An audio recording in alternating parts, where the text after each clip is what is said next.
Dan apa-apa yang hendak dimasukkan ke dalam mulut, makanan apa saja yang boleh dijadikan makanan dalam Islam, itu juga ada aturannya Bapak Ibu.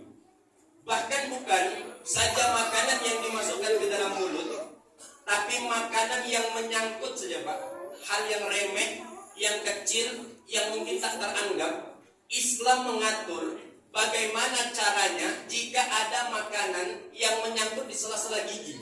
Saking sempurnanya Islam itu Bapak Ibu. Dalam satu riwayat baginda Rasul mengatakan begini, jika kalian memakan daging, lalu daging yang kalian makan itu menyangkut di sela-sela gigi. Ini kan sering Bapak Ibu. Apakah kita makan sahur atau makan berbuka, ada sela-sela gigi yang menyangkut daging. Maka ketika ada daging yang menyangkut di sela-sela gigi, ada dua aturan di dalam Islam. Yang pertama, jika daging tersebut mampu kita keluarkan dengan tanpa menggunakan alat bantu, artinya cukup dicongkel-congkel pakai lidah, dagingnya keluar, maka silahkan telan daging tersebut. Tapi jika daging tersebut dikeluarkan menggunakan alat bantu, menggunakan tusuk gigi, maka buanglah daging tersebut. Itulah Islam Bapak Ibu. Saking sempurnanya Islam, hal sekecil ini pun dibicarakan, diatur, dikonsepkan di dalam Islam. Begitu juga tentang makanan apa saja yang boleh masuk ke dalam tubuh seorang manusia, itu juga ada aturannya, itu juga dibicarakan, itu juga dikonsepkan dalam Islam yang dibawa oleh Nabi kita Muhammad SAW. Kalau tahun 1954 Bapak Ibu, pemerintah Indonesia demi menunjang terjadinya masyarakat yang bergizi berkeseimbangan, masyarakat Indonesia membuat satu konsep makanan yang baik itu 4 sehat 5 sempurna. Itu betul, itu bagus, itu harus kita laksanakan Bapak Ibu. Tapi Islam sebagai sebuah agama memberikan tambahan, bahwasanya makanan itu dia tidak hanya cukup sehat saja, makanan itu dia tidak cukup hanya bergizi saja, tapi dalam makanan itu harus mengandung 2 hal dalam Islam. Apa itu? Yang pertama halalan, yang kedua thayyiban. Makanan yang masuk ke dalam tubuh manusia itu harus makanan yang halal, juga makanan yang baik. Kenapa demikian Bapak Ibu?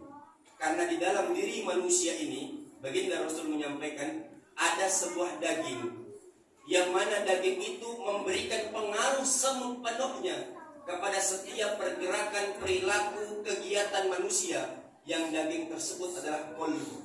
Para ulama mengatakan pintu masuk qalbu itu ada 3. Apa yang dia lihat, apa yang dia dengar, dan apa yang dia makan, itu mempengaruhi hati manusia. Kalau yang dilihatnya baik, yang didengarnya baik, yang dimakannya baik, maka hati menjadi baik, segala aktivitas akan menjadi baik.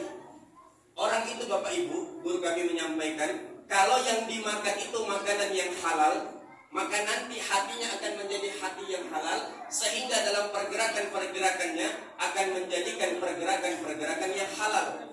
Makanya Bapak Ibu malam hari ini datang hadir sholat tarawih berjamaah, itu menjadi indikasi yang nyata, insya Allah makanan-makanan yang Bapak Ibu makan adalah makanan yang halal dan thayyibah. Amin. Tapi kalau yang dimakan itu Bapak Ibu makanan yang haram, yang tidak baik, maka dia nanti akan membuat hati ini penuh dengan hal-hal yang haram, sehingga akan menghasilkan satu perbuatan-perbuatan yang haram. Jika yang dimakan itu makanan yang buruk, maka nanti hati menjadi buruk, muncul berbagai macam penyakit hati yang pada indikasinya akan memunculkan perilaku-perilaku yang buruk, perilaku-perilaku yang bertentangan dengan apa yang diajarkan oleh baginda Rasul sallallahu alaihi wasallam. Guru kami menyampaikan Bapak Ibu, penyakit hati itu terbesar muncul dari apa yang dia makan. Karena apa yang kita makan itulah yang nanti kita keluarkan. Kalau yang kita makan itu tidak baik, yang kita makan itu buruk, nanti yang keluar pasti yang buruk-buruk Bapak Ibu. Dia nanti akan membuat ketandusan hati. Kalau hari ini ada orang mengatakan sulit baca Al-Quran, malas untuk melakukan sholat, berat untuk melakukan ibadah, boleh jadi itu disebabkan tandusnya hati karena banyak makanan-makanan yang tidak pada tempatnya dimasukkan ke dalam mulut. Boleh jadi penyakit-penyakit hati yang hari ini mengelilingi umat Nabi Muhammad disebabkan salah makanan yang masuk Bapak Ibu. Orang kalau sudah salah masuk makanan, nanti hatinya menjadi sakit, muncul penyakit-penyakit hati.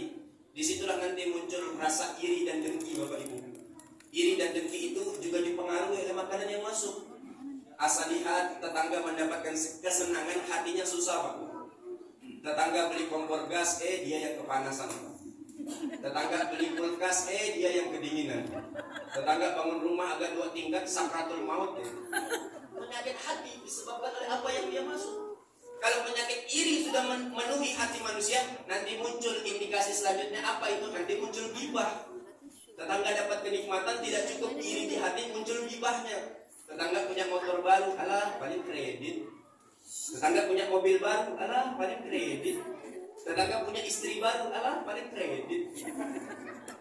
Penyakit seperti ini sudah muncul irinya, muncul dengkinya, muncul gibahnya, muncul fitnahnya.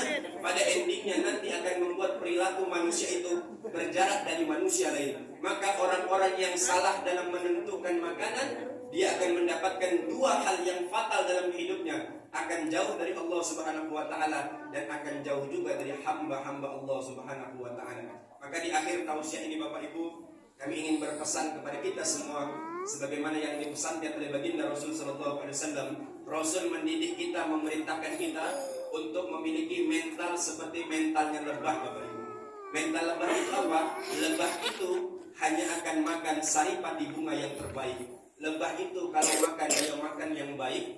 Oleh karena makanan lebah makanan yang baik, maka segala yang dikeluarkan lebah adalah yang baik. Segala yang dilakukan lebah adalah yang terbaik. Segala kehidupan lebah adalah berhubungan dengan kebaikan demi kebaikan. Orang kalau makannya baik